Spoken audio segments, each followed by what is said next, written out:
Listeners everywhere, welcome to the Movie Show with Joel and Ryan, the weekly fix for your screen addiction and a trusted source for discussion of all things film and television. Please keep in mind that for the purposes of this podcast, Joel and Ryan are not acting as journalists, but rather fellow moving picture enthusiasts. All of their opinions should be taken as such. Also, please be warned that while Joel and Ryan may seem like petulant children, they are, in fact, adults who may occasionally use adult language. While they promise to bleep out all the worst words, it's a good bet you will still understand what they were saying. And now, with no further ado, here's Joel and Ryan.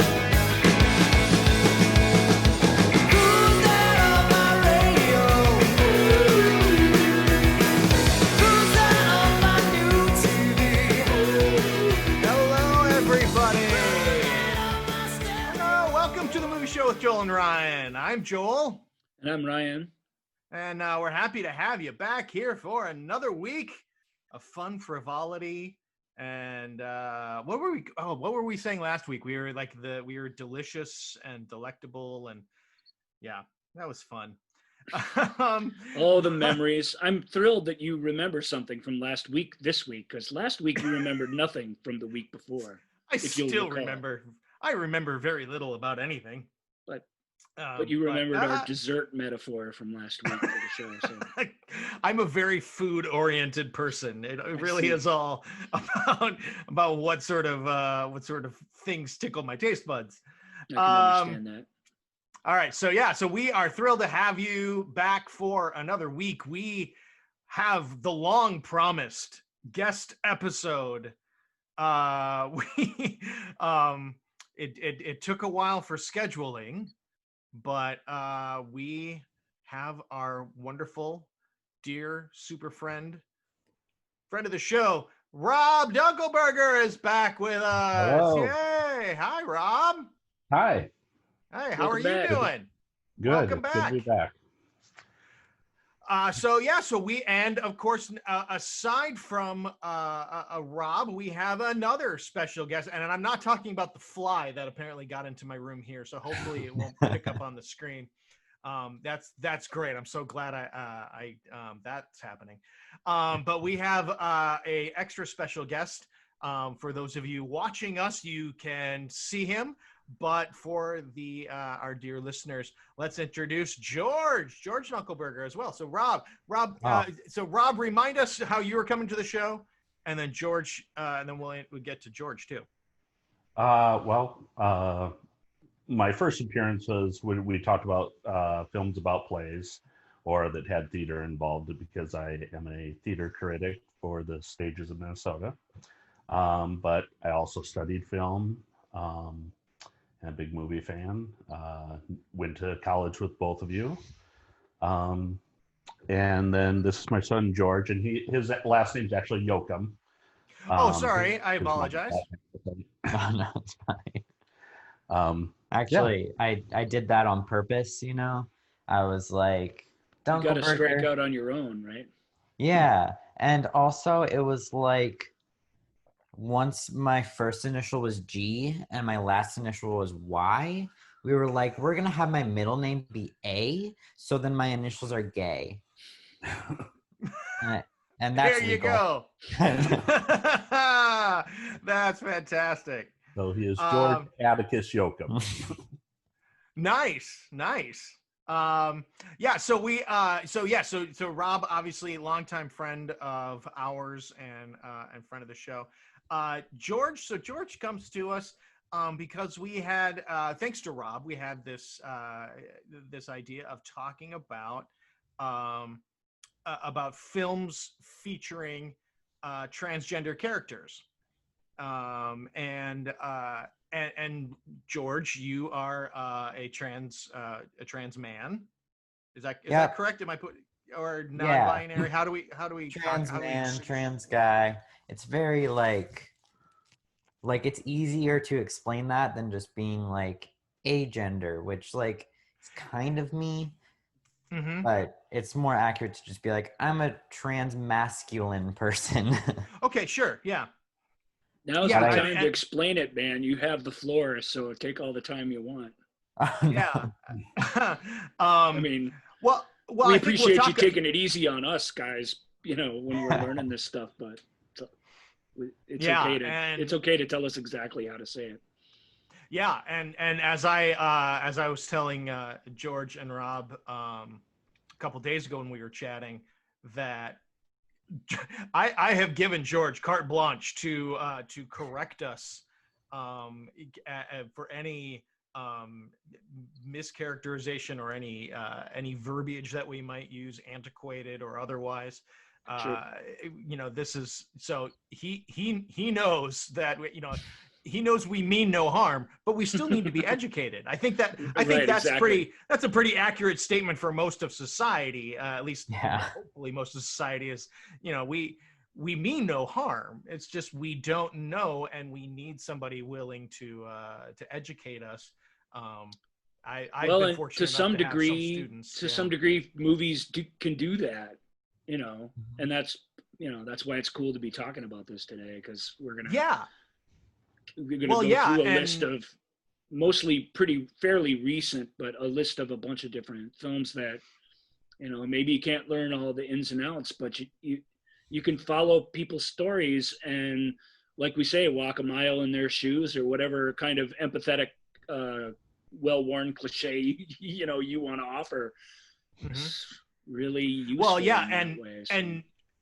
And we've talked about this in other shows, but also we love movies. We love the fun, and I mean, a lot of times movies can just be an escape or just entertainment, and that has value. But we also have to recognize that movies and television, they move the needle. I mean, that's popular culture, and it helps the discussion. For sure. In the way that a lecture maybe can't do the same thing, so. Yeah.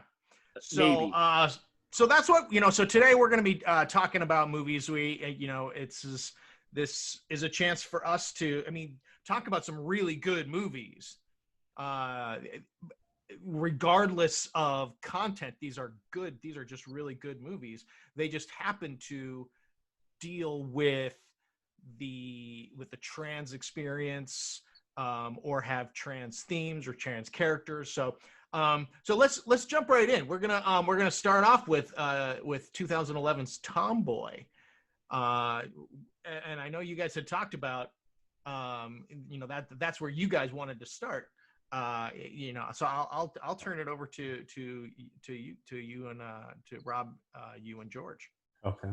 Well, Tomboy is actually a French film. I think it's the only foreign language film that we kind of singled out to look at. But it's one of the first ones that we discovered once George began to transition. And it focuses on a young boy who moves with his family, or a young girl, actually, who moves with his family to a new place. And he has a short haircut and kind of wears boys' clothes. And he introduces himself to the other neighborhood kids as a boy with the name of Michael instead of Laurie, I think was the original, his female name. And the kids are what, maybe 10 to 12? I think that, right oldest. In that, and it's not necessarily its female name, it's just birth name. Name assigned. There you go. So he sort of does that stealth, and Mom finds out. But what was it like seeing that film for you the first time, or even now?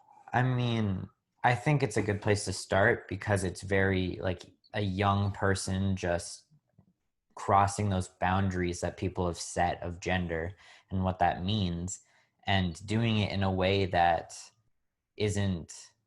wasn't intentional to begin with, and just like expressing himself and being like, this is me as a person. And the more he talked about it and lived it, the more he kind of grew into it and was really like enjoying this new secret identity for the first time. Yeah. And I think what's interesting about it is it doesn't talk about transgender, isn't acknowledge those terms or transsexual or anything like that. It's just this young person sort of seeing this opportunity that they think's an opportunity to just live as how they internally view themselves. And because it's younger kids, there's not discussion about any of that.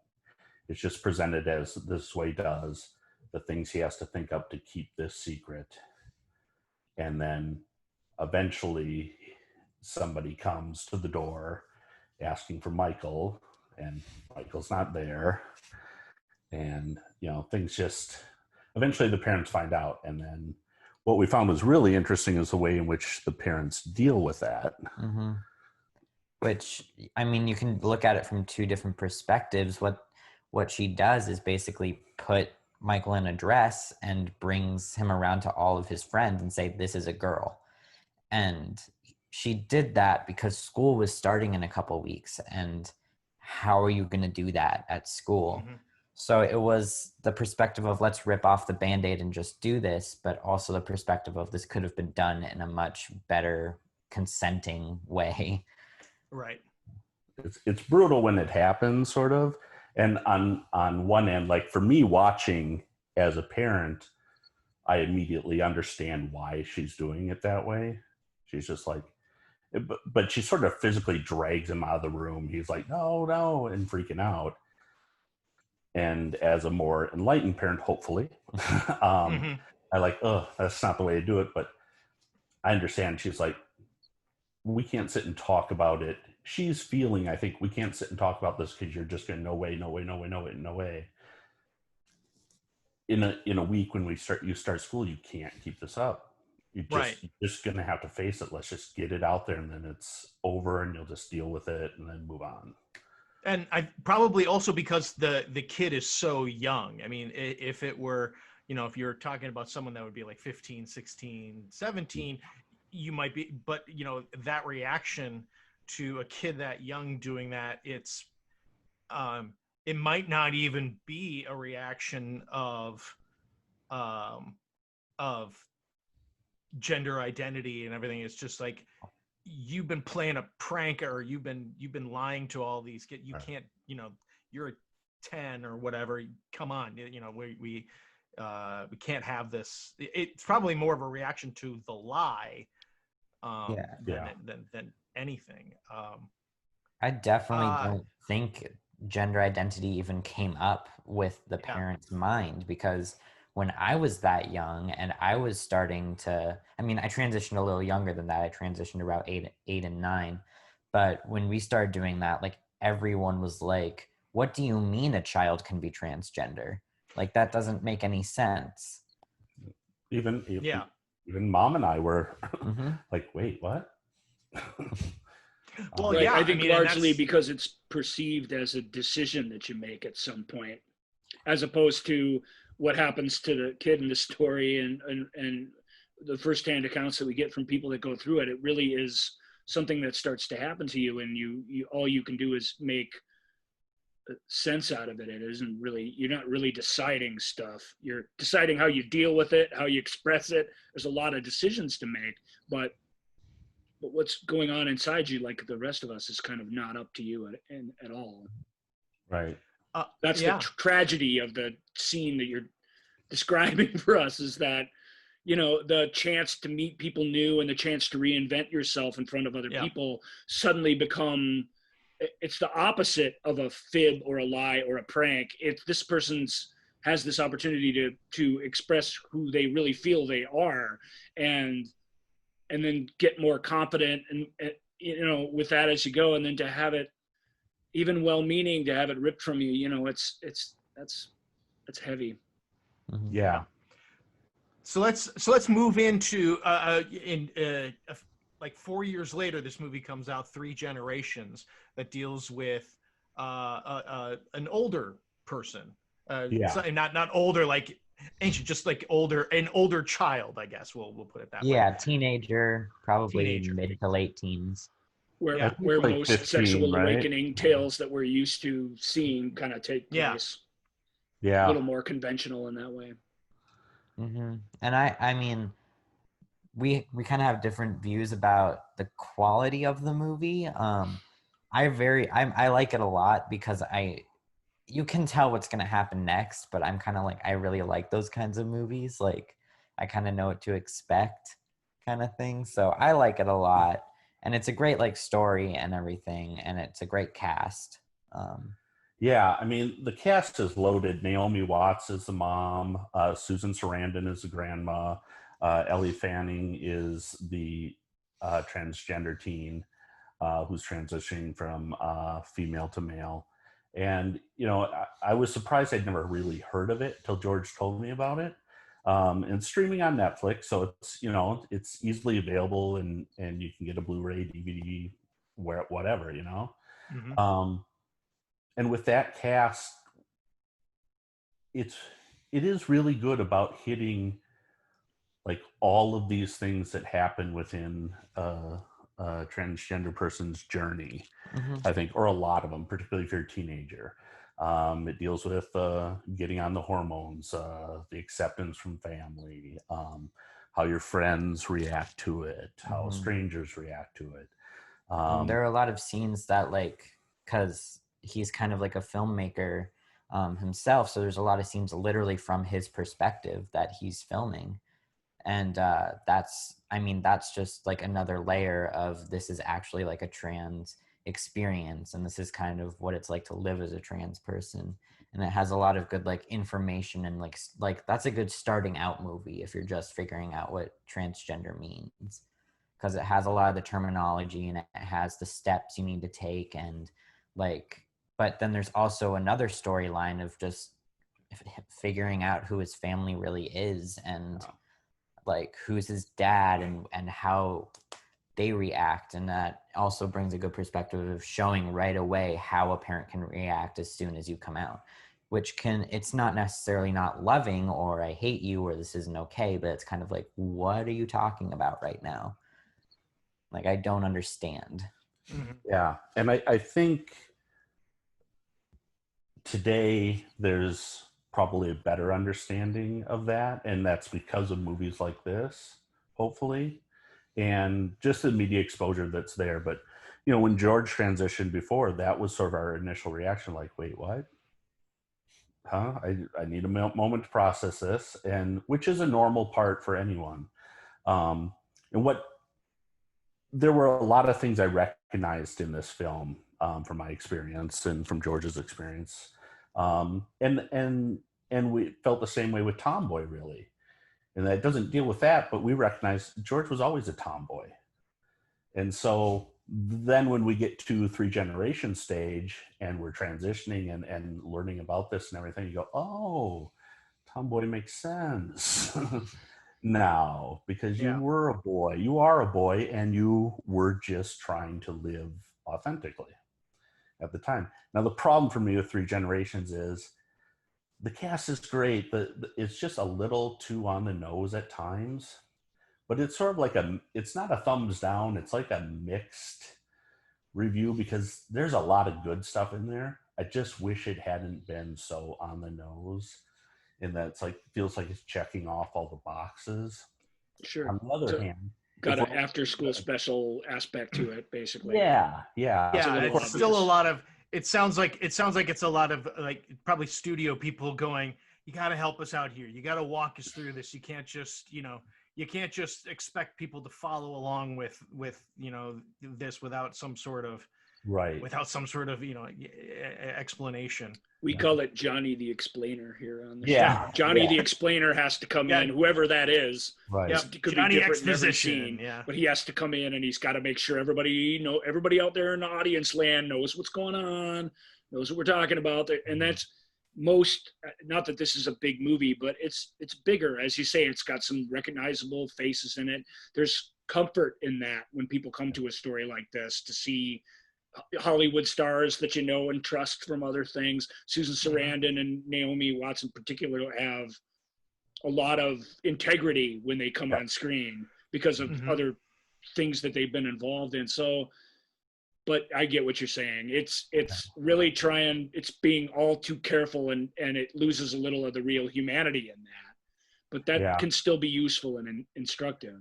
And that's the thing I think maybe is I'm not the perfect audience for it. You'd think I would be, but really Sure. it's for someone who is either just starting this or just trying to understand because they found out their neighbor's child is transgender, or their cousin, or their nephew, or their grandson, or something like that, you know. And so it will hit all these things that I know. And so it's like, oh yeah, I know what's happening now or whatever, but maybe, you know, I can't not know what I know, right? So when I'm watching it, but for a fresh face, it might actually be not feel that way. And I think if it is going to do that, then it should be a movie that is trying to educate other people. Yeah. Because and doing it through a story. Yeah. Yeah. And they go into specifics about things that I really like, you know? So it's like, well, this is what's going to happen when you go on testosterone. And this is like how your body can change, but this can't change, that kind of thing. Yeah. And the more I think about it, it's like, if you're going to get one opportunity to tell this story with Naomi Watts, Susan Sarandon, Elle Fanning, a decent cast, this is your one chance at maybe making it a little more mainstream. You probably do want to make sure you don't leave anything out, you know, because I'm sure the filmmakers, the storytellers have an agenda to, let's make this human, let's make this relatable, let's create that empathy with this, and let's give some details so there's understanding out there. Right. You said the key word, and this is something that comes up a lot on this show. It's something that Ryan has talked about at length on this show, is empathy. And it's the kind of movie, like you said, for people who actually have empathy or want to, have an empathetic experience with, you know, like you said, whether it's they just heard of somebody or just someone going, I want to know and try to understand this a little bit better, because we are all human. It goes back, it all, you know, as Ryan is fond of saying, it all goes back to empathy. Right. That's how I feel anyway. But you used a funny word there, which was agenda.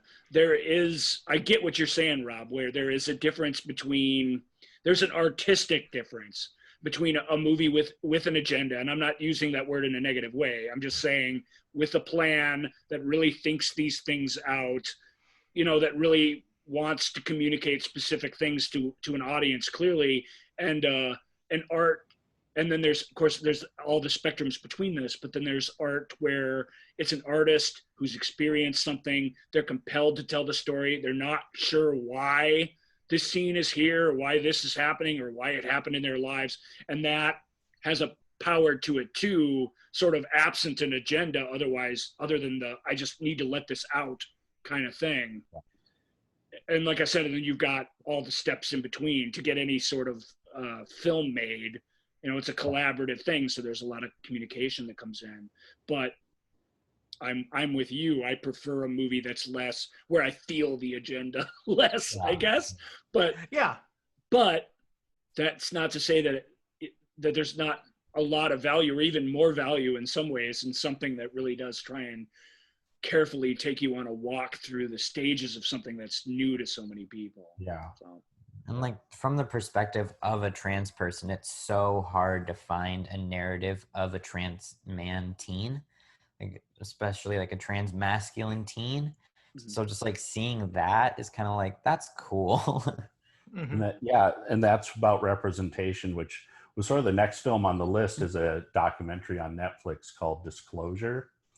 And we watched this a couple of months ago, and it's all about representation in pop culture and media of transgender people. And I mean, that's what a lot of things are for people, is seeing themselves represented on screen. I mean, we've talked about it in the past with people of color, all LGBTQ people. It's like, you know, there was a time in the past where all representations were sort of negative or belittling.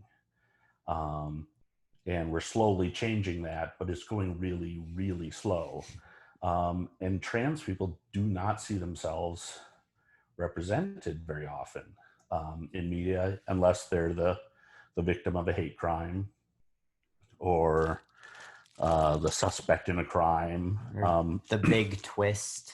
The big twist. The big twist, yeah. We'll get to that, but yeah. The big twist. But that documentary is really enlightening because, speaking of the big twist, the Crying Game is featured in there, and spoilers for the Crying Game, which is a film. Big time spoilers for the Crying Game. Big twist. Spoiler coming. 20 years. Yeah. Or still, over 20 years. It's nice of you to say that. Yeah. We appreciate all spoiler alerts here on the Movie Show with Joel and Ryan, even if they're spoiler alerts that are done before we actually talk about it. Because Ryan and I tend to talk about it and go, "Oh, the spoiler alert." But better than nothing. At least we acknowledged we just spoiled something. I don't know. Correct. Go ahead.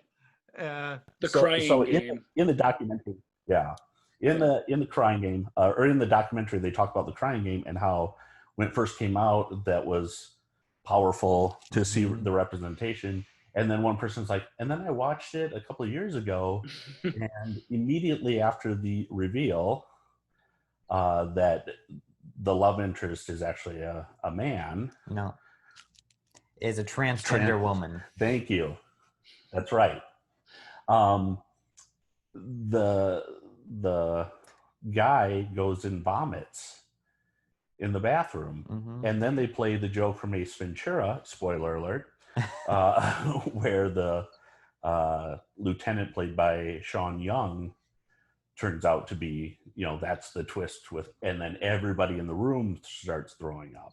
Right. They realize, I used to think this was a interesting representation and something was out there, and then now it is handled as a big twist, and I agree that does, even at the time, felt a little distasteful. It was still, just to give credit to The Crying Game, which is a pretty good movie, it is still a baby step forward into that character comes alive on screen as a real fully fledged thing and an important member of the story outside of the twist. And so it still has value in that way, I think. For us as audience members, even though that, the vomiting reaction, which is handled, again, pretty honestly and tastefully in that film, became the subject of parody. Right. But you can't have a big moment in your movie that, crosses pop culture lines and not have it parodied at some point either. So that's true. It's tricky and goofy, but that is transgenderism as a twist, to a T, because it really is. It's not just a shock to the character; it's a shock to the audience. It's a big surprise for everybody who was involved in watching. I gotta admit, making that thing. Yeah, I gotta admit, I'd forgotten about the throwing up. Right. Because what I remember most about that is at the moment of the reveal, it goes to, because Stephen Ray's character he's been trying to, so much of it has been his sort of obsession also with Forrest Whitaker's character.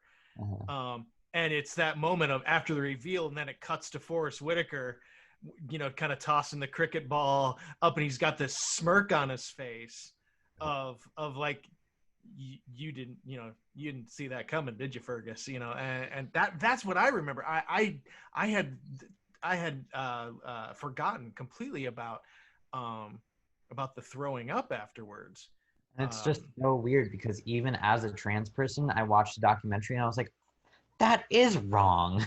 Like, I was like, hey, wait a minute. Yeah. You're right. Well, that's what happens in good movies, I guess. It's like when you get so involved in a story and the whole thing is being told really well and performed. The acting in that movie, the performances. Well, and he's a Irish Catholic. At least that part of his psyche is a very conservative and indoctrinated sort of thing. So it's not it's an illegitimate reaction to what that guy's going through. But as you say, it's over the top enough in the original film that in some other film it's just a huge joke. Right. Yeah, and then God forbid it becomes a meme at some point. None of that's really very helpful. So yeah, and it makes it seem like, oh my God, the trans body is disgusting. Sure. Right. Or just the idea makes you sick. Mm-hmm. Yeah. We have a few other movies coming up where this plays in. I would love to hear. We were talking about representation and talking about seeing somebody play that. We had Elle Fanning in Three Generations. However, in Crying Game, Jay Davidson, does present mostly. Well, I don't know how. I mean, I just remember at the time, Jay Davidson mostly presented female in public as well, in addition to in this movie. The idea of a cisgendered actor playing a transgendered person. Are we at a? Do you guys think that we're at a point where we need to be? These characters need to be played by transgender actors. Yeah, absolutely. Yeah, I mean, it's great that these movies are even being made, because like 15 years ago even it would just be like, that's a huge thing, oh my God. And now like we're actually seeing more and more of these characters come to life, and like even some like non-binary characters and like some TV shows, that kind of thing. But we've gotten to the point where we can employ actual trans people to be playing this, and it's so much more authentic, because like what's the movie where the trans woman played a trans woman? Boy Meets Girl. Yeah. The one at the end. Yeah. Like I'm going out of order. That's I'm all right. sorry. Okay. But that's okay. It's not the best movie in the entire world, but she brings this life to the character because she knows what she's talking about, because she's lived it. Like, this is a transgender person playing a transgender character, and it brings it to life more. Right. Yeah. And the casting director in all of our lives explained it to me a few years back now, but I was struggling with, what acting's acting, and I don't understand. Yeah, I don't understand why we're boycotting big stars wanting to take on diverse roles to get big films made, to get out in the world so that we can all experience these things. It felt like we were shooting ourselves in the foot a little bit, not looking for representation, but demanding it. And Jen, I'll use her name, Jen Listman. She's kind of a private person, so I hate to bring, but Joel's beloved and an extremely accomplished casting person. She explained it to me, it's like, well, you have to demand it, or they won't even try. And if they don't even try, then you won't see it happen in any sort of way that brings about change there. And if you don't see that, then you won't have transgender people who are new showing up in films, like you said, maybe not the best actors in the world in this case, but somebody who brings authenticity to it. And we've all seen, go back and look at Johnny Depp's early roles, or Brad Pitt's, or, I don't know if these are great examples, but these are people, Pitt in particular, that you literally watch learn how to act over about a half dozen to 10 films. They go from being a pretty face in a thing where they're doing the work of an actor. I'm not dissing on his early roles, but you got to get that process going somehow. And the only way to do that is to make a big deal about it every time. Yeah. And so it sort of got me on board with, because there was a really story about, it's the most famous case was that story of the transgendered person, I want to say during the Depression, and Scarlett Johansson was going to play them. And that got protested out of existence really before it ever got started, for the reason of lack of representation. Mm-hmm. And I saw that at the time as sort of tragic. I'm like, well, Hollywood's not going to do a big period Depression era speakeasy with music and all this stuff film with some unknown transgender actor. But Jen just kind of, why not? Let's at least talk about it. You know what I mean? I don't think talk about it. If we're not going to do that, it's never going to happen, and you won't see that development. And you know, so. And I don't think it's the end of the world to have a cisgender person play a trans actor, but we're not seeing anything really. Right. Like I can count on one hand. And it has to start somewhere. Yeah. Yeah. Well, yeah, and I mean, and I think it will take it takes a seismic, you know, it's a seismic shift because, you know, especially as an actor, you know, we have all seen we have seen Academy Awards go to able-bodied actors playing someone with a disability. You know, obviously we're going to get to Boys Don't Cry, you know, and you know, with people playing, you know, opposite genders or you know, multi-gender people. So we've seen it as like this prestige thing of, oh, look at them embody. It's a huge challenge for an actor, an empathetic challenge to put yourself in the shoes of somebody that is dramatically and noticeably different than you. So I'm sure that's why Scarlett wanted to do it, not just to get awards, but to you know, to have that new special challenge of doing something different, being somebody different.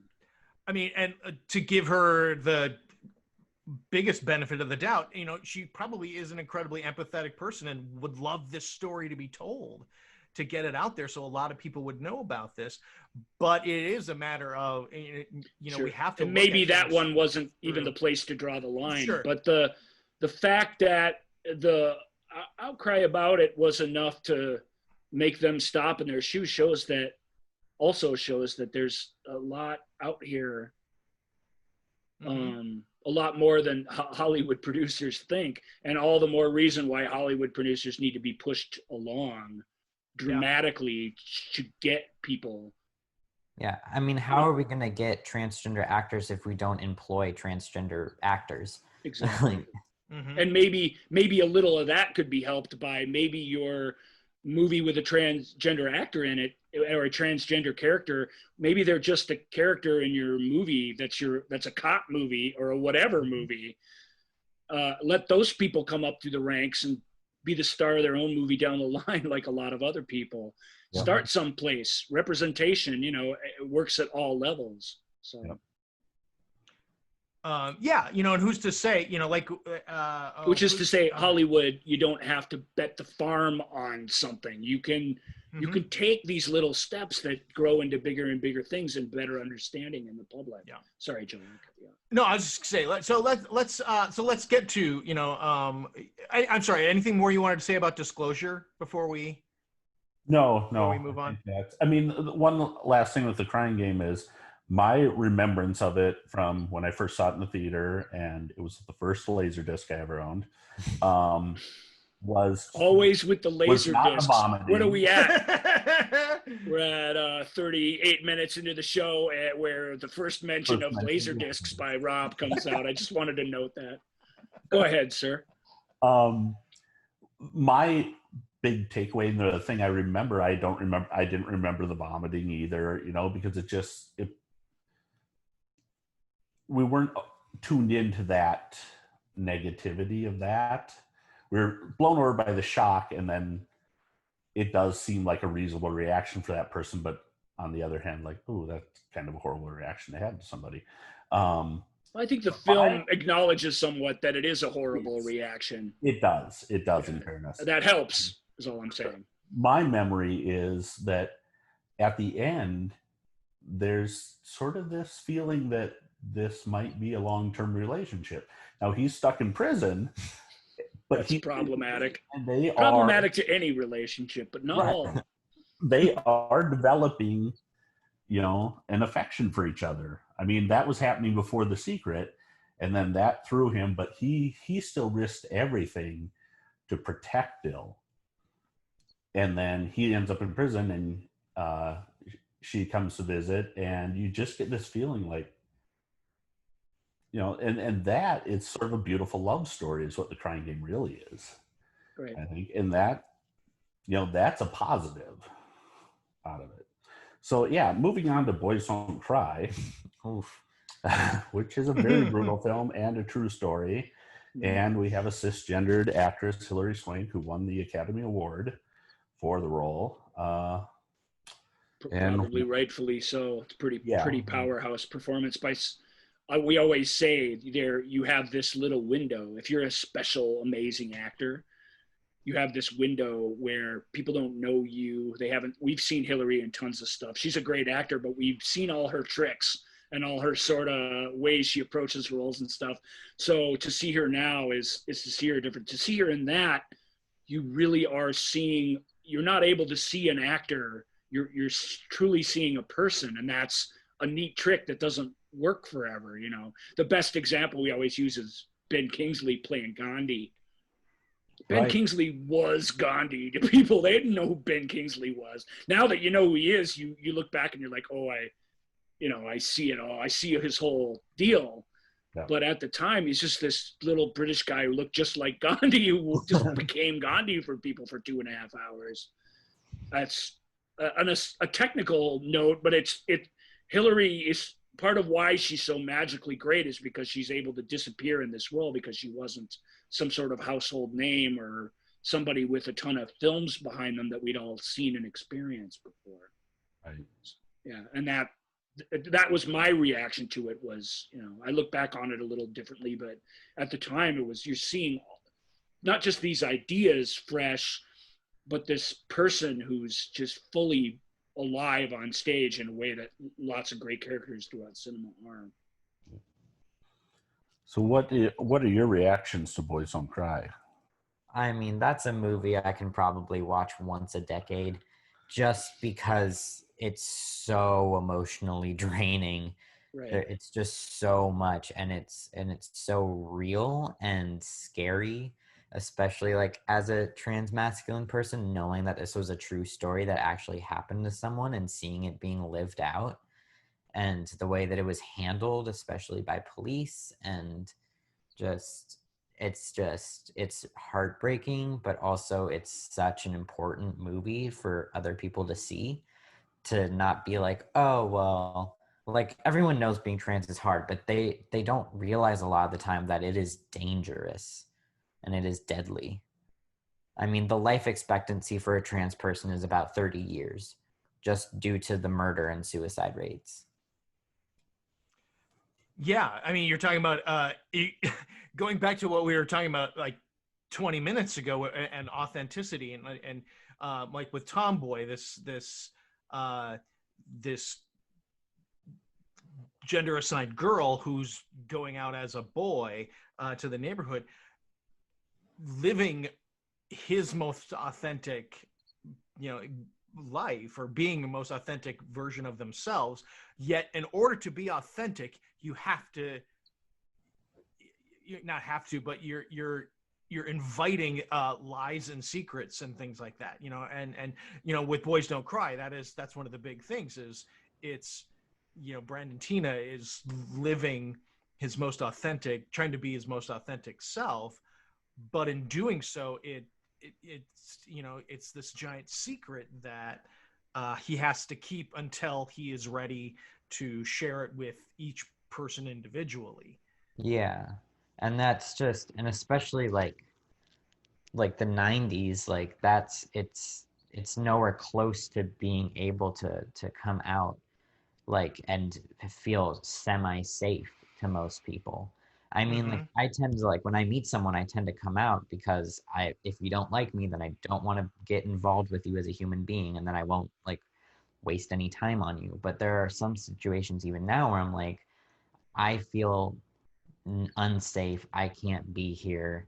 I can't say these things because, and like when I know I'm going someplace that doesn't feel as safe or that I've had issues before, I try to not appear trans, as people say, which is gross, but yeah. Or nobody wants to just be defined by one thing anyway, and I think that's films that are about this topic are going to define you, and that I don't think that can be avoided very, very easily. But Joel and I were just singing the praises of was Jason Segel's summer TV show. What was that called again? Dispatches from Elsewhere. Dispatches from Elsewhere, which has one of the best breakup scenes I think I've ever seen it. They break up on their first date. And it's and it's not because they don't have chemistry together or any of that stuff. They clearly do, and we've all watched it. And we are, as an audience, in a very romantic comedy sort of cliched way, we really want this to happen and want these people to come together. We've been shipping them the whole time since they first met each other. And this is a I guess, transinjured feminine person who's getting through or in the end of that process of transitioning. And her whole existence has been about, it's not just lack of trust and fear of acceptance and all that is going on, but she's been through this process of identity and all the weight that goes with that when you feel like you're in charge of, or you feel like you're steering your own life from an identity standpoint. And this guy that she's in love with hasn't considered any of these questions. They break up because he can't say whether he prefers cake or pie. He's done no deciding. He's steered himself nowhere. He's completely adrift. And even though he's admirable and we like him, love him even, she's like, this can't possibly work because I'm at this place where I've had to work so hard to get here and you're nowhere. Right. And it's so honest and heartbreaking and difficult scene. I really, really adore it because to us, it does sort of feel like, no, you're meant to be together.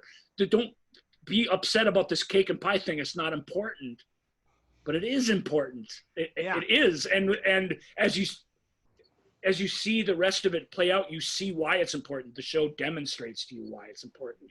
It really is magical and sort of wonderful to be transplaned to in a way that understands that you're not, the audience is not going to get this. We got to show it, and yet we don't have to talk about it. You know what I mean? I thought it was very graceful storytelling in a way you don't often see, certainly not in television of all places. Yeah, let's get the Dispatches from Elsewhere. If people haven't seen it, give it a watch. Jason Segel, that's 5 or 6 Lindley. great shows worth of ideas and stuff in one show. It's not for everybody, but it's really, really ambitious and really, really great. Sally Field, Andre Benjamin, who's and what's the the British guy who's Richard Grant. Richard E. Grant. Richard E. Grant. So just a really, and unlike anything else that's out on television, that show is it's bonkers cool. Yeah. So that and Ryan's right. It comes, Jason Segel's character is coming from a place of like, but I like you, and that should be enough. That should be enough. Right. Exactly. I really like right? you. And whatever hangups I might have had, I've gotten over them, but. Yeah, and Eve Lindley, he really is nowhere. He has to evolve before any sort of like no between them can exist. And she recognizes that right away, of course, in a way that we don't always. It's neat, and even when the scene was happening, I was just, it's so cool. The whole show. Eve Lindley, what a breakout. I mean, that outstanding. I can't wait to see her in a whole bunch of things. But we're talking about in Boys Don't Cry and this idea of secrets. On the flip side of it, you have the Adventures of Priscilla, Queen of the Desert, where it is all, again, it's about living authentically. And in this case, from these characters, these three main characters, it is all about here I am. Right. It's a celebration.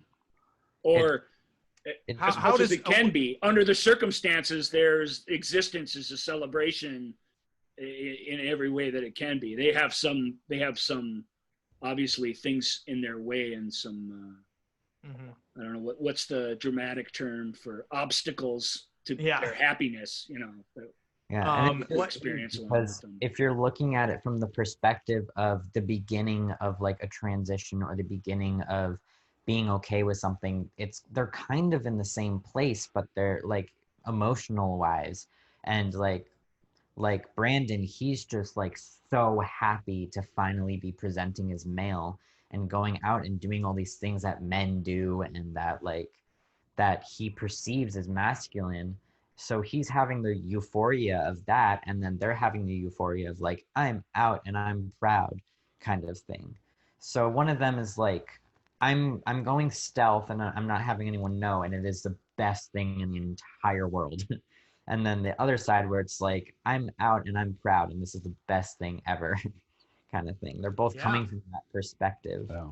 And I mean, Terrence Stamp's character in Priscilla is the one who is actually fully transitioned and lives full time as female and changed his name to Bernadette.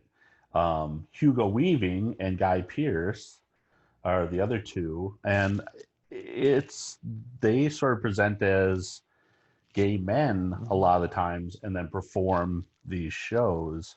Yeah, that's more gay men performing in drag. Right. Whereas Terrence Stamp's character has transitioned and lives as a female.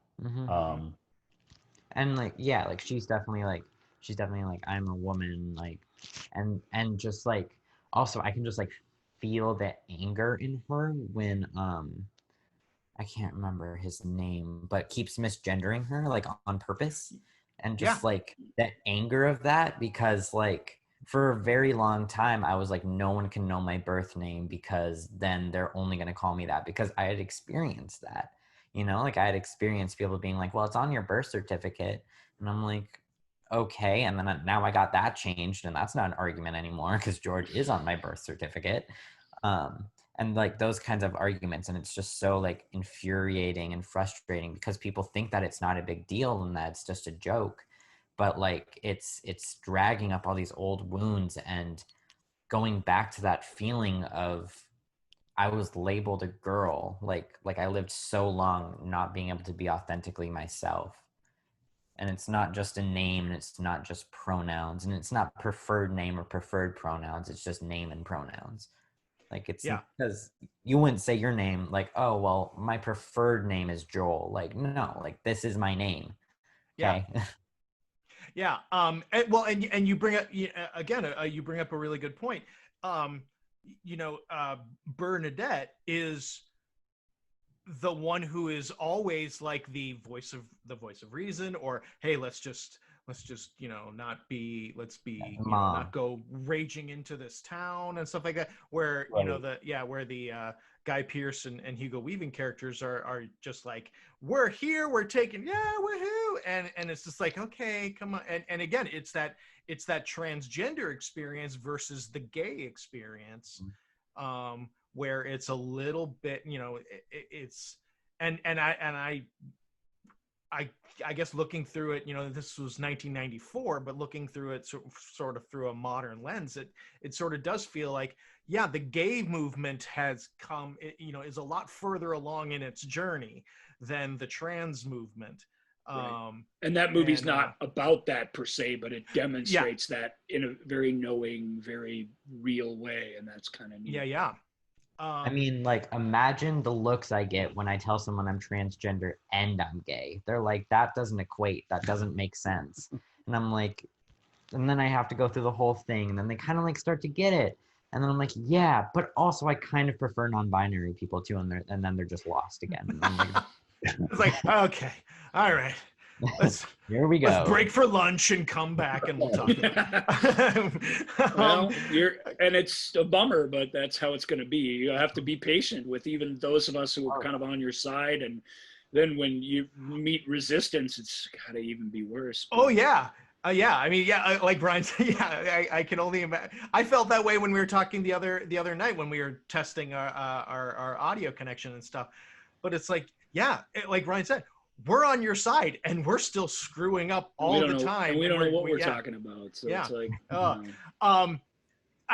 this is, and Rob made a good point that this is a great time to bring up, because of Hugo Weaving in Priscilla, well, and just Priscilla being an Australian and but it was now I can't remember, was it Lana or Lily Wachowski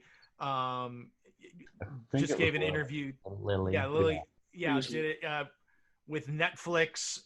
It was and talking about the Matrix as a trans allegory, which I think kind of it's not and reading more about it, it's not a new idea in the trans community of Matrix being a trans allegory.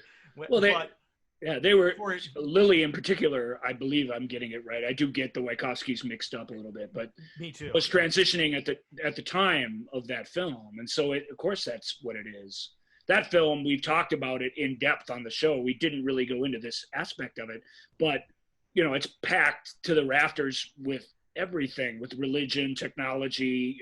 But of course, it's almost silly that we didn't notice it more. But of course, it has identity as a central theme to it, because that's what they were going on. That's what was going on with them in their lives. So it's, once you think about it that way, it's hard to think about it otherwise, I think. Right. You don't even mean it, like it just kind of comes through. It's not like a purposeful, like, this is going to be transgender. It's just like, right. We kind of talked about that, the difference between trying to teach us a lesson and just expressing what's inside of you. And this really is an example, I think, of the latter.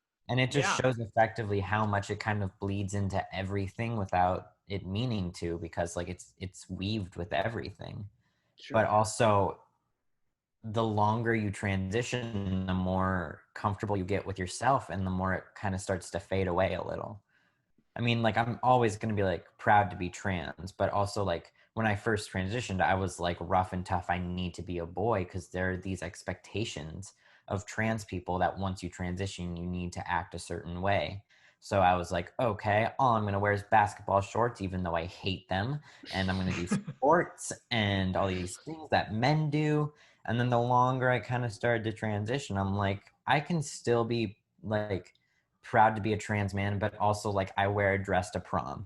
Like, it's that kind of thing. Wow. Lily, we were talking about this a little bit before we recorded, and like most things with Ryan and I, we find ourselves talking about stuff that we should be saving for while we're recording. But Lily Wachowski was, she was talking about how the character of Switch in the Matrix was originally supposed to be a woman in quote unquote real life, and then a man in the Matrix, while in the Matrix. And the studio's like, I don't think people are going to track that, blah, blah, blah. It ended up just casting a woman, had a little bit more androgynous clothing for that character. Tried to leave a little bit of the spirit of their concept in her, which certainly is there, but that was a neat, brave idea that really demonstrates the Matrix very directly and very well. It's too bad that got left behind. Yeah, but even Lily even said she didn't even realize she was doing that. She just kind of thought she wanted to touch upon this idea of you can be one thing in reality, and just kind of more as like a cool idea of what when the boundaries of being whatever you want are broken down, you can be whatever you want. That's part of the lesson of the Matrix. And then it was like a couple years later, she's like, I realized that, oh yeah, I was totally talking about me. And it's probably if they could go back in time, they'd have fought for that and got that in there. Yeah. And I'll tell you, watching it again today, and unfortunately George had to start before I got here, so I was in and out of it a little bit, but watching it through that lens now, there's so many things that you can read as, oh, that's a symbol of that. That's, oh, that line totally doesn't necessarily mean that. But when you're looking through that lens, you can see, you can read it that way. Lots of little things like that. We love the Matrix series around here. That's unusual. A lot of people are obviously big fans of the Matrix, but don't like the sequels or whatever. We we really liked the whole thing. I speaking for myself, I think Joel does too. He got through massive episodes about them. That whatever that is, that magic that comes from being true to yourself when you're storytelling, or being just your individuality coming through your storytelling, and you don't even know why. Your subconscious speaking through your art. All that to me is super, super exciting stuff. And those films, even you can put a pin on all kinds of little touchstones throughout them for all kinds of different things. But why I think they're really powerful is they have that underlying truth to them, even when they're at their most stupid and silly, and they both get stupid and silly, like majorly. They all do it, but in a fun Hollywood way. And what that's masking is tons of meaningful stuff that you can just keep exploring endlessly. And I really, really dig those films. I lament that we don't have more things like that today, or that our big blockbusters aren't ambitious in that same way, I guess. So let's move on to a quick mention of Different for Girls and Transamerica. Transamerica, for me, that was probably my first exposure to. First time, not the first exposure, because we'd seen Priscilla and we'd seen Crying. Oh, sure, but it's right in the title, and it's in a great way. It's about this thing, and more than that, even it's about all the rest of us are so well represented in that movie. All the different reactions that you can have, all the different family members, friends, the list you guys were talking about. You get to see them going through it with them together, which is very inviting for an outsider in the audience to watch a film about it from that. It's not from their perspective, but they're well represented and treated nicely. So it's a comforting movie to watch in that way. I don't know if that makes any sense. They're treated, I think with Different for Girls and Transamerica, both of them feature a trans woman who is more or less, in Transamerica, she's just waiting for her bottom surgery. Or gender confirmation surgery. Yeah. And in Different for Girls, the main character is already transitioned fully. But they're living that life just full time. They don't live as trans people. They live as their gender, their gender identity. And so that there is always this difference between stealth and openly trans. And I think both of those are kind of interesting films that really talk about the dangers of stealth, but also point out the reality of why some people choose to do that. Yeah, and that ties back to Boys Don't Cry too. Yeah, like the dangers that you really need to weigh the pros and cons, because some trans people are like, I just want to get this over with. I'm going to move to a new town and no one knows me. And then there are some trans people where it's like, I have finally found a community and something that makes sense to not just me and other people. And then they have my perspective where they're like, if you're not going to like me because I'm trans, and I'm not going to waste my time on you. Let's get that out of the way right now. Yeah. Yep. And there are pros and cons to both, and it's a very personal choice and decision. But I do think that they don't really show the other side except for stealth in the media. Like, it's very much like a, if you are trans, then no one needs to know kind of thing. And I rarely ever see like, I am transgender and I am proud about it and I'm going to talk to these people about it, but also not have it consume them wholly. And when we're primarily exposed to stories where it's handled only from the stealth perspective, we're denied that, to some degree, that character that has those conversations and has those interactions, and you know what I mean. So it's coming along, but that's not. And they make it pretty seem limiting as well. If you only have that one perspective, it makes it seem like there's only one right way to be trans. Like there's only one way that you can be trans and be successful and have a life and be happy and have people like you. And no one can know. It's a big secret. Yeah. And that sort of, those two films are good in terms of the stealth model, but they point out that, you worry that the audience is going to misunderstand that, oh, if you're trans and you want to transition and you just want to be known as that. And a lot of people do. That is their choice. It's not about keeping a secret. It's just about trying to be honest with yourself and not have to explain yourself all day. Yeah, because there's this idea that if you don't come out right away, then you're keeping a secret or you're lying or like you tricked everyone, which isn't true. It's just a person trying to live their life. Yeah. And if all we're seeing are stealth representations, then we run the risk of, when someone is trans but out and open about it, trying to be an advocate for the transgender community by saying, hey, it's okay to, if nobody's saying I'm trans, if everybody's stealth, then nobody knows there are other trans people, and young people are lost and they don't know where to look for guidance, role models, help, understanding. Because films about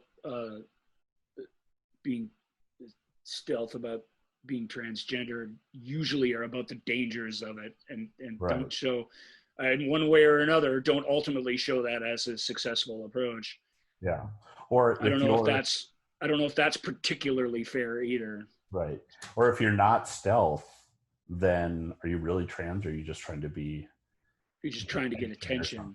Yeah. Which exactly. We need people not to be stealth as well. It's every person's right for themselves to choose whether they want to be stealth or out and open. And there's pros and cons of both ways, but we need everybody to have that option.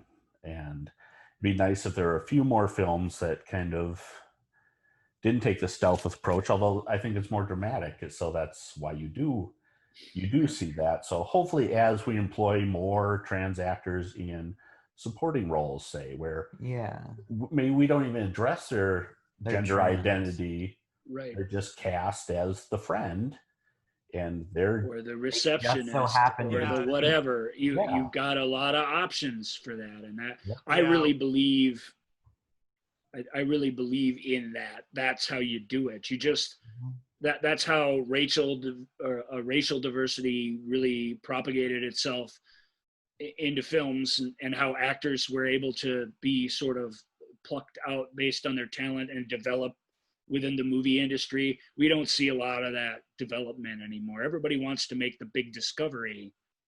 And that's a powerful thing. We talked about it, but that's what I really want to see more of. I think that's how, it's not about people even so much. It's how you mainstream an idea to people who might be resistant to it. It's a good rule of thumb for Hollywood to always be looking for diversity at every level beyond just having the judge be a Black woman.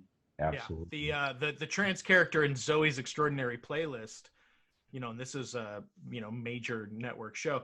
It was never the plot line where the character was afraid of presenting female when singing in the church choir, and that was the only, other than that, lived, and that was the focus of that plot line was, well, why do you feel like you can't, why do you have to be stealth at church when you can be, so it was sort of addressing or that whole, why don't you stealthness. just leave church behind? What do you don't, if it doesn't make you comfortable, why do you want to sing in choir, and why do you need to sing in a church choir? All that. And that wasn't until like halfway through the season that they even broached that plot line. Up until then, they waited until we got to know. Yeah, they waited until we got to know and love this character, so that we, could have sort of this, sort of a shorthand I guess, shorthand empathy of knowing, where this character. And I'm not even positive this is the right show, but like I'm pretty sure like in Twin Peaks they just say my pronouns are they them, and everyone's like okay, like David Duchovny's character. Yeah, just say my pronouns are they them, and it's like cool, we can do that. Yep. So right. just that flew over 90% of America's heads at the time, I would guess, maybe more. But it's cool. I agree. It's neat. There it is. Yeah, so just having those small recognizable things, like that character's trans, but the whole story isn't about that. Like they have other things, and they have complex identities, and there's so many things weaved into a person. What makes a person? Right. That's why I like that approach, because it allows for that way of viewing it, and I think that's important. I think trans central storylines and experiences and films are good too, but I do think there's people need to have that woven through the stories that they're comfortable with and that they already like. The stories that go boom boom and zoom zoom, not a lot of trans centric films do. That all needs to be part of those, and I hope to see more of that. Yeah, and the person next door could be trans, and it's not a big deal. Right. Exactly. Yeah. So let's move on to Boy Meets Girl, 2014's the 2014 film. Right, and I discovered this film on Vudu because it just says Boy Meets Girl, and then their tagline is "Love transcends gender." I bet that is a transgender movie. Seems to be a pun lying in there somewhere. Like all good taglines. This, I guess, aside from the crying game, because Jay Davidson, we don't necessarily know if he's trans or just presenting feminine. Yeah. But this, yeah, we don't really need to know, right? Yeah. Otherwise, this is the only film on the list where we have a transgender performer playing a transgender person, and they're the lead. And they are not the strongest performer in the film, but this Michelle Hendley. Michelle Hendley, plays Ricky, and she was non-actress. This was like the first time she acted in a film, and with that knowledge, she's pretty good. She's not great, but this is your first film, and you can hold the screen, and you don't look like you shouldn't be on the screen. It's pretty amazing, and it is a very small independent film. George, why don't you kind of sum up you're better at the summary than I am of plot. Yeah, ramble. Just, this trans woman decided to stay in the same small town after she transitioned, and she found a new love interest, which happened to be a woman, and the woman's still struggling with her sexual identity and what it means to like a trans woman, and she's engaged to a man, and it's a lot of, I think it's a film about exploring identity, exploring what that means, exploring preferences, because I mean, from my perspective, like it's okay to have genital preferences, but if you say, I don't want to date you just because you're trans, that's not cool. So she's kind of stepping over that boundary a little bit. Yeah. And what's interesting is there are basically four leads. Ricky, the trans woman, her best friend, Robbie, and this girl that she meets and they kind of crush on each other, Francesca, and Francesca's fiance, David, and they all live in this small town. They all sort of know each other, except Francesca doesn't know the other three because she is a politician's daughter. I think he's a governor or a senator or something. Her father Someone is big. Yeah, they're very rich or whatever. And the rest are sort of from, middle to lower income housing or whatever. And it takes place in the South, and every person in it sort of is exploring their sexual orientation, I guess you would call it, in a little bit of a way. And what's kind of beautiful about it is, besides you have a trans person playing a trans person, you have all of these people who are developing feelings for other people based on who those other people are, like the interactions they're having rather than what they have under their pants. You know, it's sort of like falling in love, sort of like maybe what's happening with Fergus and Dill at the end of the Crying Game is, you know, Fergus doesn't see himself as gay or as attracted to somebody who's transgender or whatever, but he's developing emotional attachment to Dill because of the time they've spent together. And I think we see this more, not in our generation, but in George's generation and younger people. Like, I talked to my daughter, and they just see it like, well, you love who you love, you know. They're not as stuck in the roles that we think of as the traditional roles, whereas that maybe wasn't even an option in our minds. Now, in a lot of their minds, not everybody certainly, a lot more than you would think, the option is, well, who do I fall in love with? Not what girl am I going to fall in love with? What boy am I going to fall in love with? And this film really touches on that. I think that's where it's getting to at the core of it. And I think like it has good explanations where it really does set the boundary where gender and sexuality are two different things. You know, it's important. That's something that most, even some of the best of these films don't really get, or at least don't articulate very well.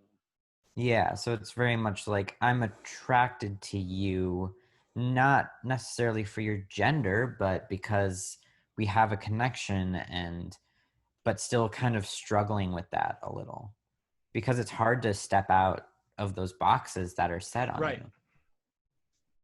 Right. Yeah. I mean, we've like Rob, you just said, it's the, you know, we only ever, our generation especially, only ever and generations prior only ever really dealt in, well, you have these, this is your choice, you know, and now, you know, we're as psychologically and medically and everything, we're understanding the notion of spectrums, the idea of so many different things can have a range, can have a spectrum.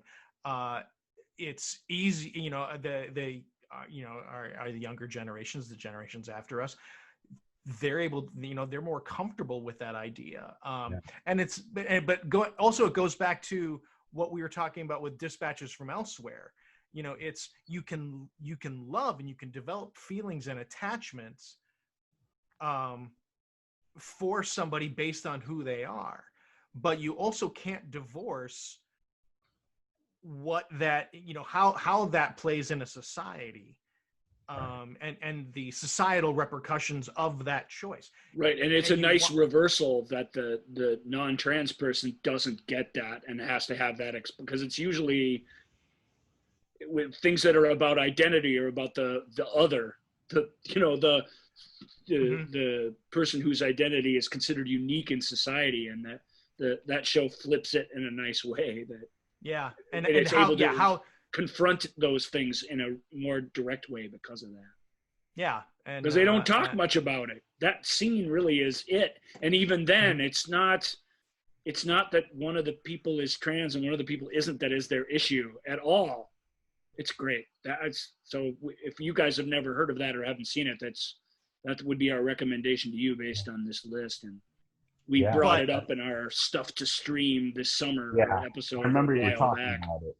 But it sounds like with Boy Meets Girl, and I apologize because I haven't seen this film. It sounds like there's some of that still going on in there. It's these characters are falling and, you know, developing feelings and attachments, but then it's also this idea of, well, what does that mean that I'm developing an attachment towards someone who I didn't previously believe that, that Right. was in my being, as part of who I am. Yeah, there's a huge aspect to that in there. And, this is not the best film on the list, but it's actually pretty good, and because it deals with a lot of trans issues, it deals with a lot of sexual orientation issues. It also deals with, and not to do any spoilers, so I'll be kind of vague about this, but it deals with parental approval in these matters too. A little, yeah. I mean, there's kind of a twisty thing in there that is, and cultural too. It's specifically in the South, and that's a specific kind of place to put it. It's not an accident. Yeah, we always thought we're very lucky we live in Minneapolis, because even though there are times where George probably doesn't feel safe, or that we as parents may be worried about his safety, or is everything gonna be okay?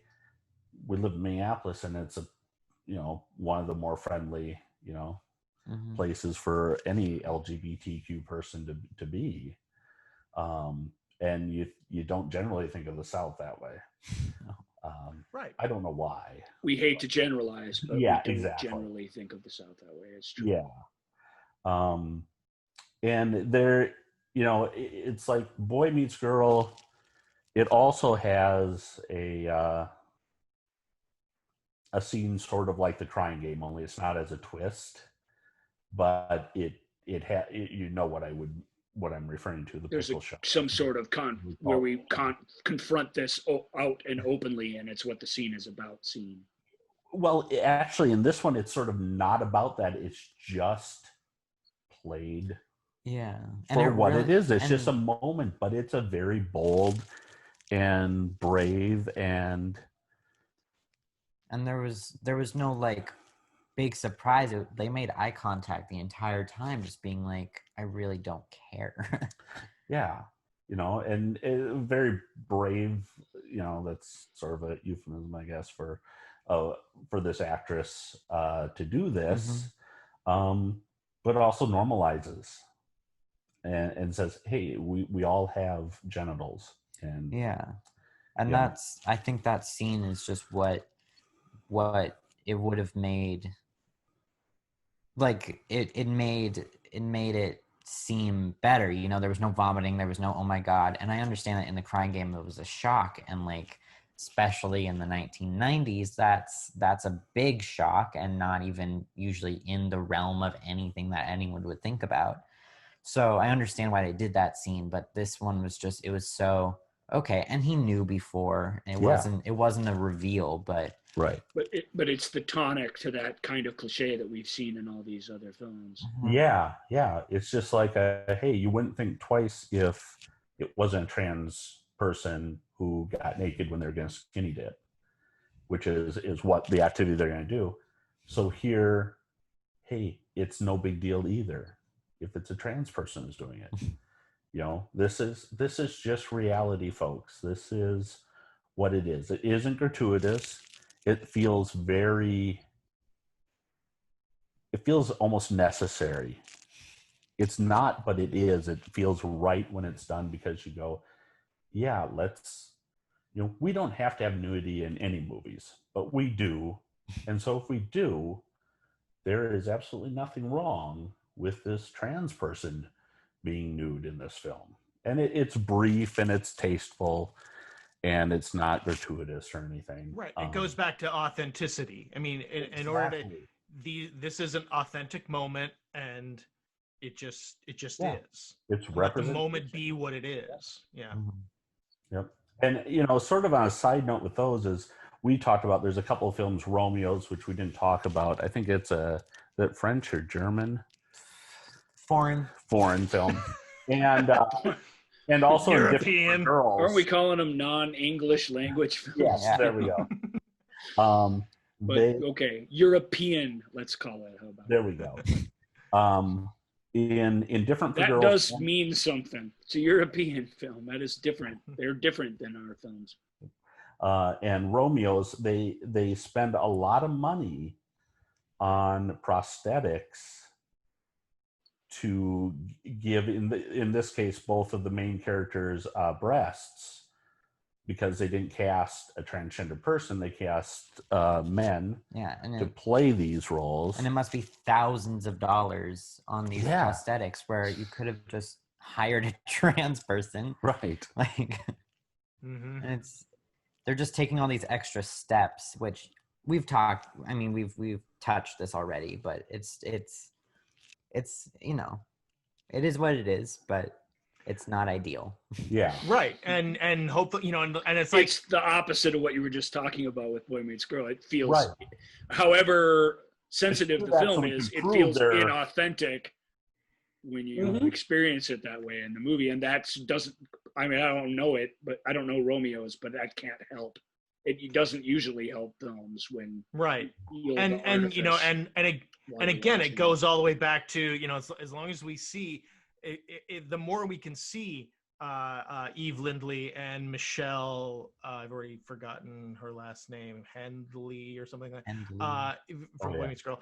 The more exposure people have, and other young trans people see other trans people on screen, they can go, oh, so it's okay for me to then study acting or get training, or for me to express myself in this manner.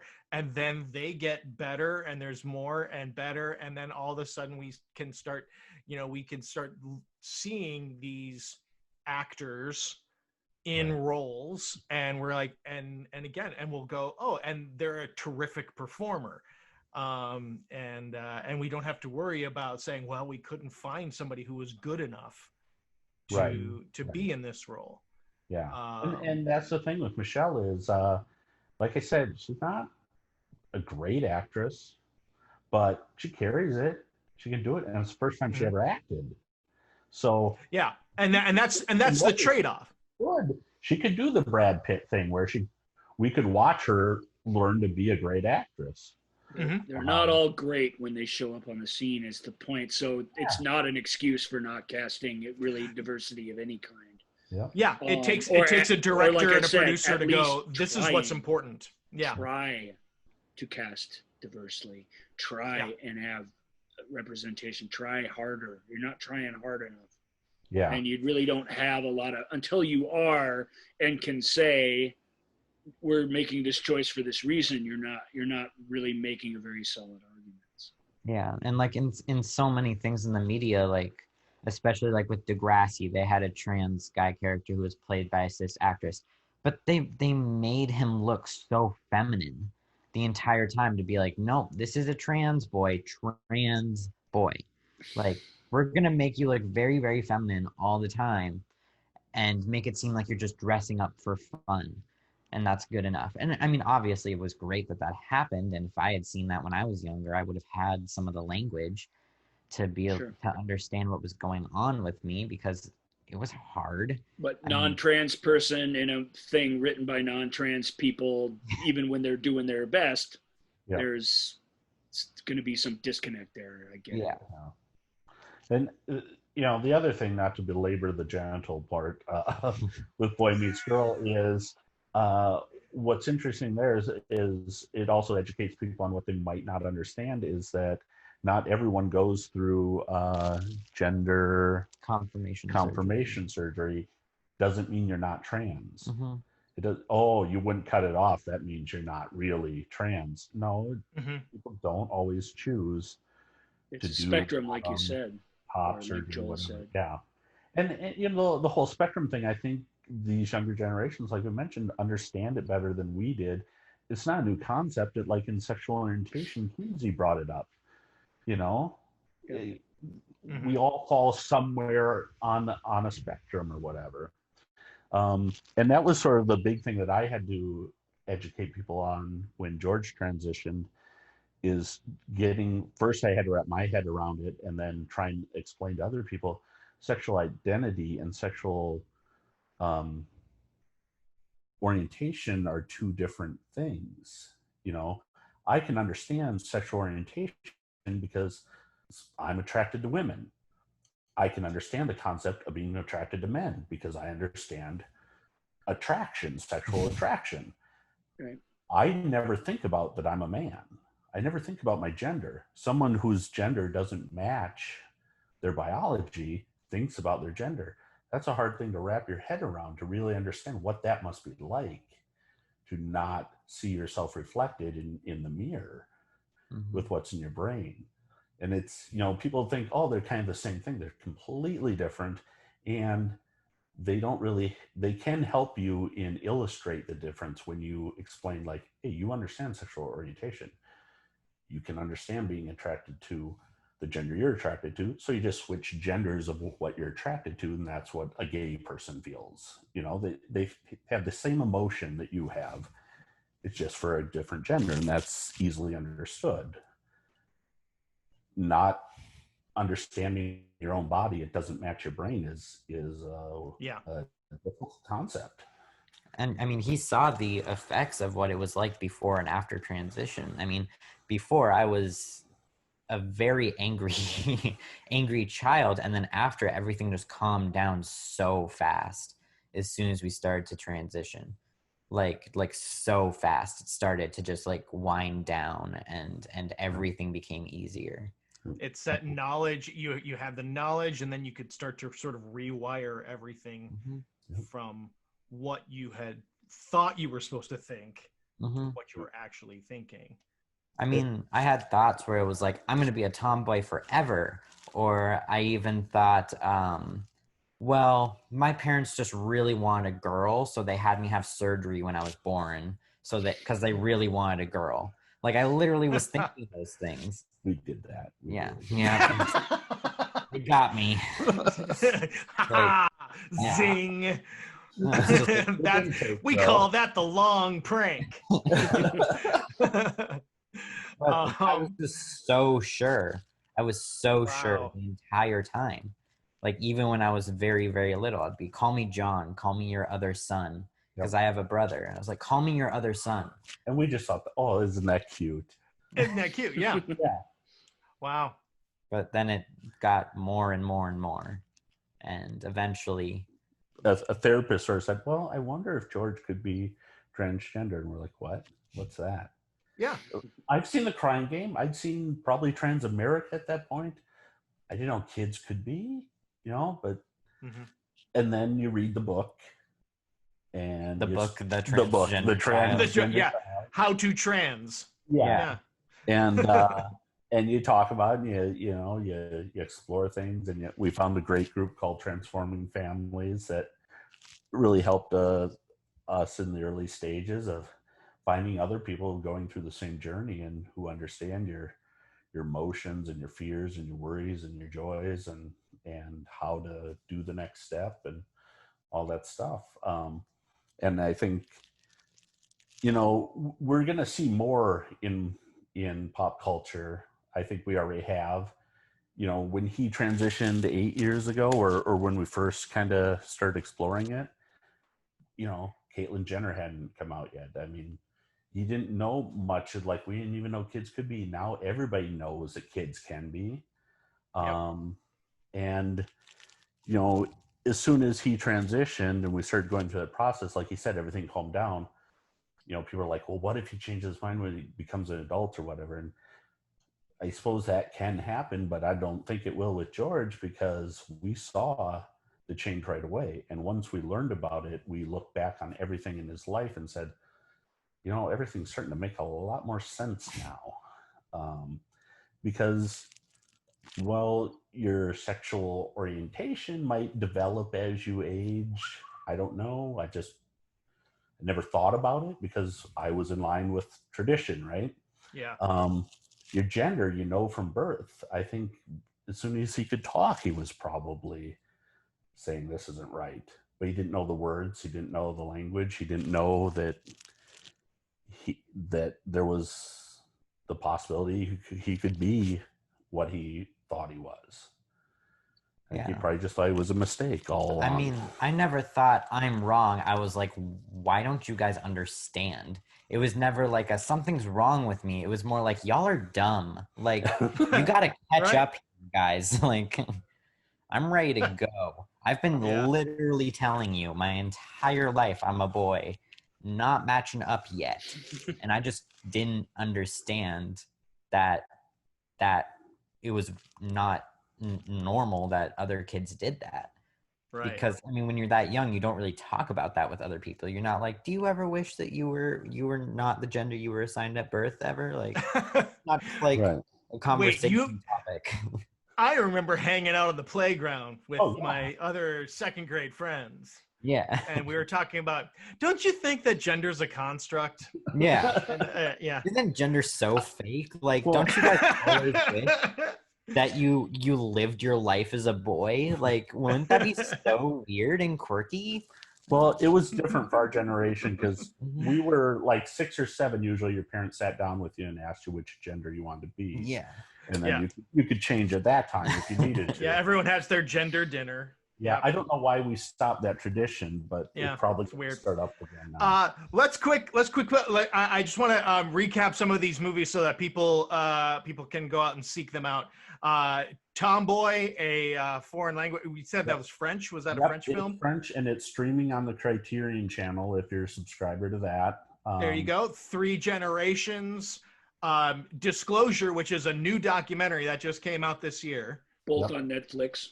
Yeah, both on Netflix. Crying Game, Boys Don't Cry, The Adventures of Priscilla, Queen of the Desert. Let's see, we have Different for Girls, Transamerica, and Boy Meets Girl. So those are, and we also made reference again. We'll pimp it because I can't say it enough.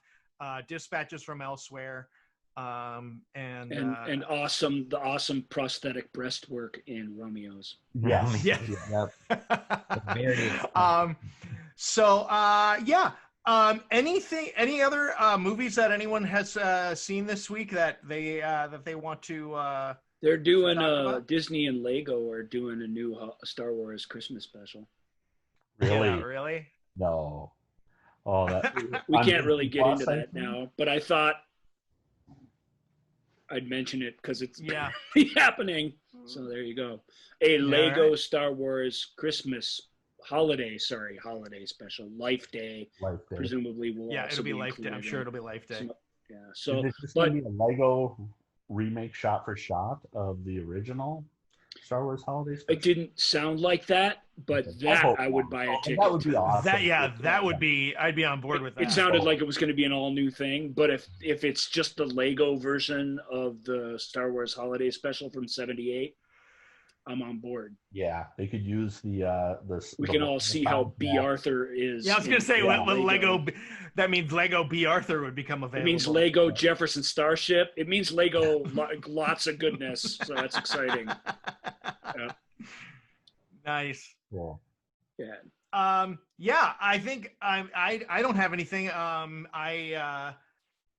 Umbrella Academy season 2 on Netflix. I finished and I thought it was very cool. A really satisfying ending, and really I think sets up season 3. A season 3 that could be very different than seasons 1 and 2, so and in a good way. So I difference is good. Yeah, I recommend Umbrella Academy. I felt that season 2 was was very similar, and the beats that were hit throughout the season were pretty similar to season 1. So I think that season 3 could be a really fun departure. We've been watching these trans films a lot, and then I've been showing George Schitt's Creek, and I think you've been enjoying that. Yeah, it's good. Yeah, so good. Yeah. I mean, what's great about that show is that there's no homophobia. The fact that David is Pan is not like they're in this small rural town, and it's never an issue, and that's kind of a really cool, beautiful thing. Right. So I love that show. It's just very funny too. Yeah. So it's so funny. Very well written. Yeah. Yeah, and it reflects in it is really one of those great things that, like the great sitcoms of old, even though it's really not in the style of those, it's the same hyper reality, hilarious thing that is the tool to show our humanity and stuff in sort of glorious, amazing, and what feels like spontaneous ways. And that's the best that comedy is to me. So it's up there in that. So cool. Yeah. All right, we got to go. Yeah. Where should people reach out and talk to us? You can find us at The Movie Show with Joel and Ryan page on Facebook, at Ask Joel and Ryan on Instagram and Twitter, and Ask Joel and Ryan at gmail.com. George, Rob, thank you. Any sites or any things you want to promote real quick? If Pages of Minnesota or young people who are listening to this who are confused by their gender identity and looking for help, transformingfamiliesminnesota.com, I think, is a great place to start. And as always, the Stages of Minnesota is not a bad place to check out. Once theaters reopen, I did do a little bit on the Fringe Festival. Yeah. I'll have something posted probably tonight or tomorrow about an event coming up Thursday that Joel knows a little bit about. So yeah, I have a charity virtual concert coming up featuring some really fantastic singers, mostly Twin Cities, but my big get was Santino Fontana, Tony Award winner, and Hans from Frozen. So yeah, that's to benefit Partnership Resources, which is a service organization for adults with developmental and intellectual disabilities. Hey. Yay. So Rob, George, thank you so much for joining us. Thanks, guys. This was awesome. This was a great show. Thank you so much. Ryan, as always, my friend, we will see you. We'll see you next week. And thank you, listeners. Thanks, guys. Bye. Yep. Bye, everybody. Thank you for listening to The Movie Show with Joel and Ryan. Remember, all views and opinions represented in this podcast are personal and belong solely to the speaker and do not represent those people, institutions, or organizations that the speaker may or may not be associated with, unless explicitly stated. None of these views and opinions were intended to malign or deceive. And now, here's the producers, circa 1982, to play us out.